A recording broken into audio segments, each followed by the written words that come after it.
जी में माया का नशा सबको है, सब नहीं आते हैं कथा में, जिनको माधव बुलाते वही आते हैं।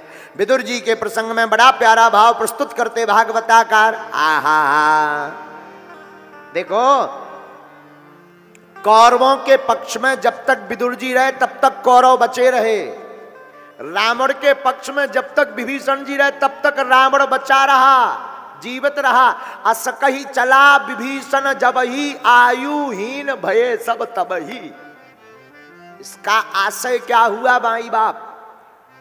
भैया इसका आशय यह है कि अगर तुम्हारे घर में एक भी धर्मात्मा है तो विनाश होने से बच जाएगा। ये बात हम तुम लोगों को इसलिए कह रहे हैं कि तुम्हारे घर में कई लोग ऐसे पढ़ी पूजा पाठ कर रहे, का हो जाने पूजा पाठ करें, बंद करो, समय बर्बाद कर वो आए। भैया घर में कोई धर्मात्मा हो ना तो टोकना नहीं, रोकना नहीं, भाग्यशाली हो कि कोई है यूं मानकर चलना, उसके धर्म के वजह से ही परिवार बच रहा है।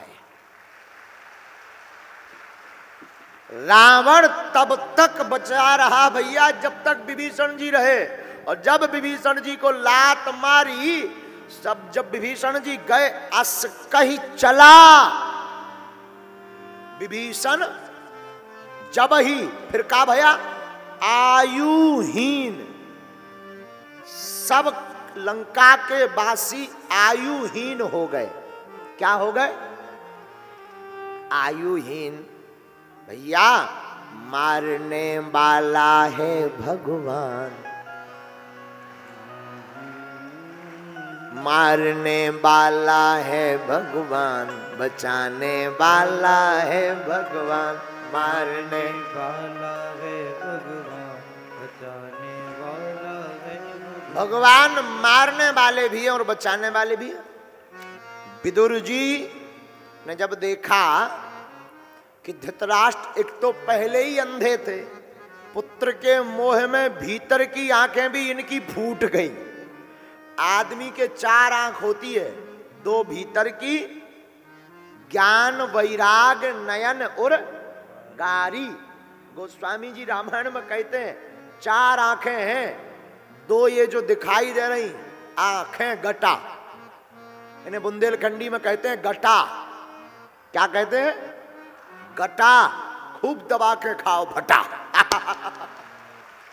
हाँ, ये 2 आंखें बाहर की, 2 आंखें अंदर की, ज्ञान और वैराग की।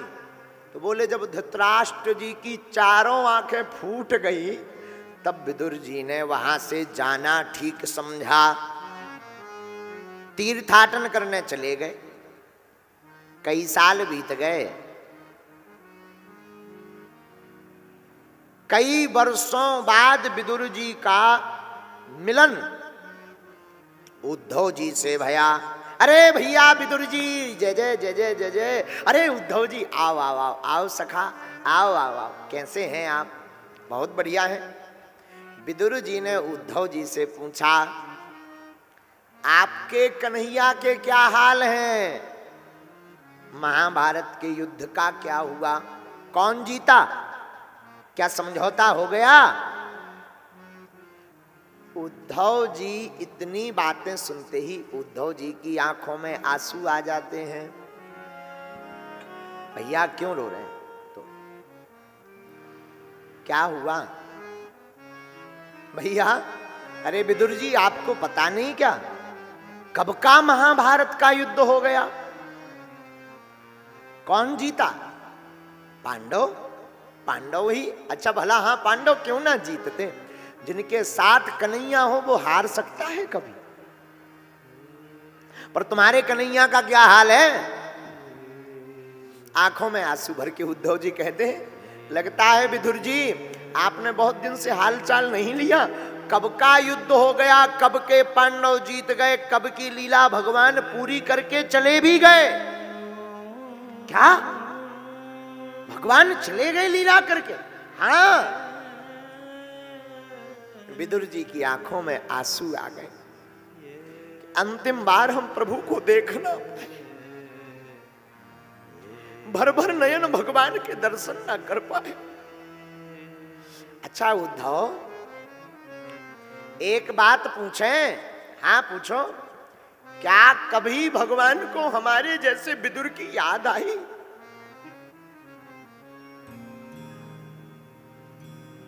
उद्धव जी कहते हैं, विदुर जी, भगवान जब लीला पूर्ण करके जा रहे थे तब आपको ही याद किए।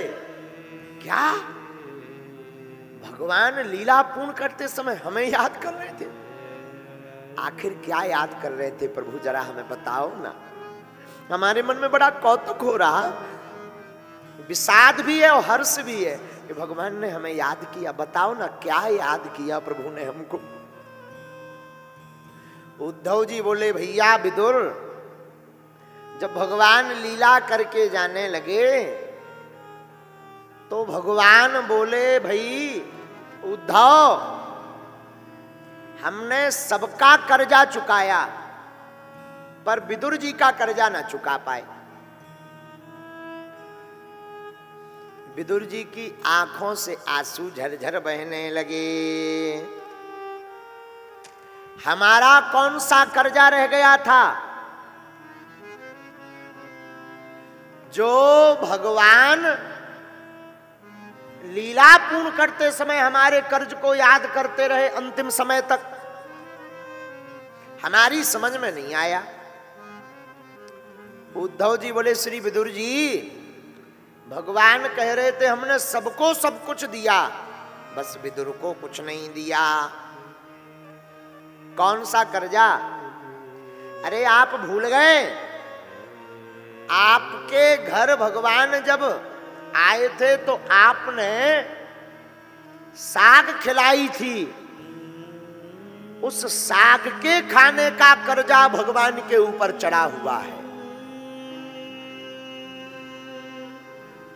विदुर जी सुनकर के डबडबा कर फबक फबक करके रोने लगे। हे माधव, हे मुरारी, धन्य है आप, तब तो आप भक्त वत्सल, दया वत्सल, दीन दयालु, दीनानाथ दाता कहलाते हो। अरे कहां हमारी भात, कहां हमारी भतुआ की साग जो धुली नहीं? और हमारे ठाकुर जी जिस दिन हमारे घर पर आए थे उस दिन दुर्योधन की मेवा को त्याग करके हमारे घर पर भगवान आए थे। हम ठीक से स्वागत भी ना कर पाए, प्रसाद भी ना पा पाए, पर धन्य है ठाकुर, धन्य है, धन्य है, धन्य है। भगवान ने उस साग को भी याद रखा। अरे उद्धव जी,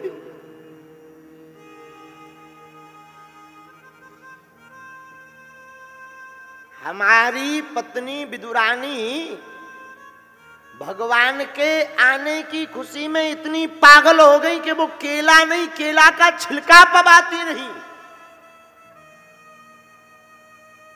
वो द्वारकाधीश,